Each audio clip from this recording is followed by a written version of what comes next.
Mia, para finalizar a aula de geografia, aproveitar continuidade com o texto na página 167, que vai falar sobre o trabalho na zona rural.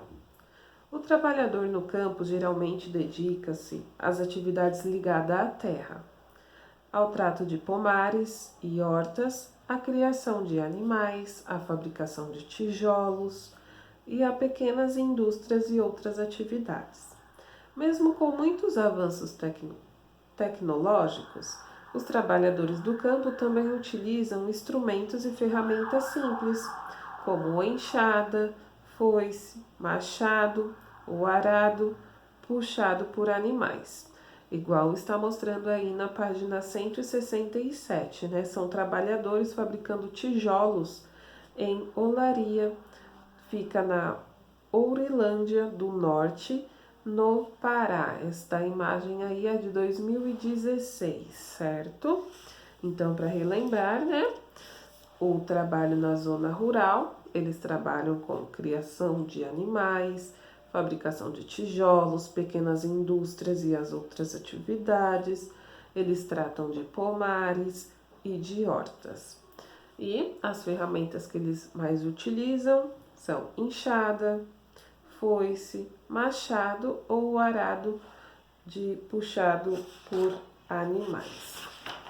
Na página 168, vou dar continuidade, né, ao trabalho na zona rural.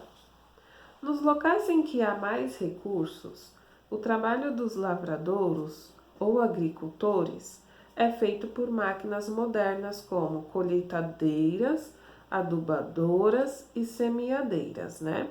Grande parte dos trabalhadores rurais no Brasil não possui terra própria para cultivar. Por isso, eles trabalham para outras pessoas, recebendo salários muito baixos, ou em terras arrendadas, pagando o arrendamento, que é uma espécie de aluguel dessas terras, certo?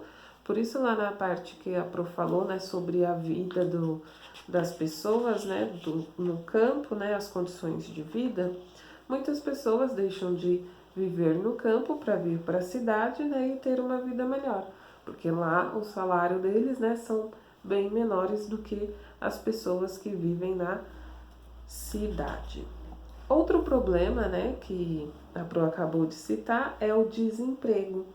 Diversos trabalhadores estão sendo substituídos por máquina, que podem fazer o trabalho de vários homens ao mesmo tempo e com mais rapidez.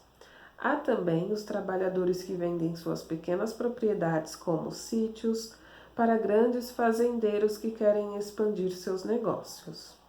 Por esses motivos, o trabalhador rural tem deixado o campo e ido para a cidade. Essa saída do campo e ida para a cidade é chamada de êxodo rural. Dessa maneira, o número de moradores na zona rural e de trabalhadores sempre vem diminuindo. Aqueles que se dedicam ao cultivo da terra são chamados de lavradores ou agricultores. Os que cuidam dos animais são os peões, boiadeiros ou vaqueiros.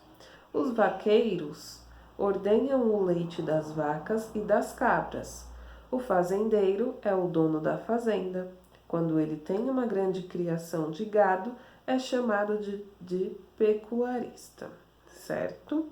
Então, lá na página 169, a Pro vai falar um pouquinho sobre as atividades que vocês irão fazer. 1. Escreva V para verdadeiro ou falso, de acordo com o texto. Primeira, o número de trabalhadores no campo tem diminuído por causa dos baixos salários, do desemprego, da expansão das grandes fazendas e da substituição do trabalho humano pelas máquinas. Aí vocês vão colocar se é verdadeiro ou falso.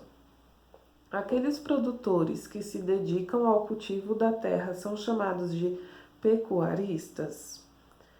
O lavrador é aquele que se dedica ao cultivo da terra. O dono da fazenda é chamado de fazendeiro. Quem tem uma grande criação de gado é chamado de agricultor. Atividade 2. Descubra o significado de cada frase desembaralhando as letras nos quadrinhos. A. Movimento de saída da população da zona rural, normalmente em direção às cidades. Quem sai da zona rural para vir para a cidade é chamado de...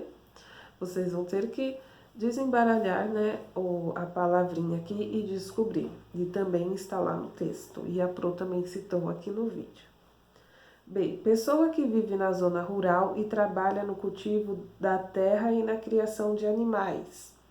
C. Uma das ferramentas mais utilizadas pelos lavradores para cultivar a terra. E D. Máquina para o cultivo da terra que tem substituído a mão de obra dos lavradores. Na página 170, brincando de geográfico.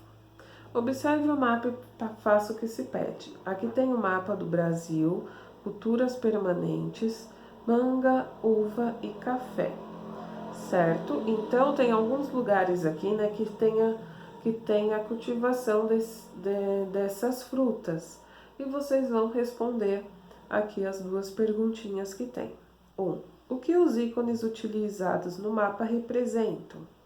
2. Cite 3 estados em que há o cultivo de manga, uva, café. Tem 3 estados aqui, né, que tem a cultivação dessas 3 frutas. Então, vocês vão escrever o nome desses 3 estados. Ok? Beijinhos e até o próximo vídeo.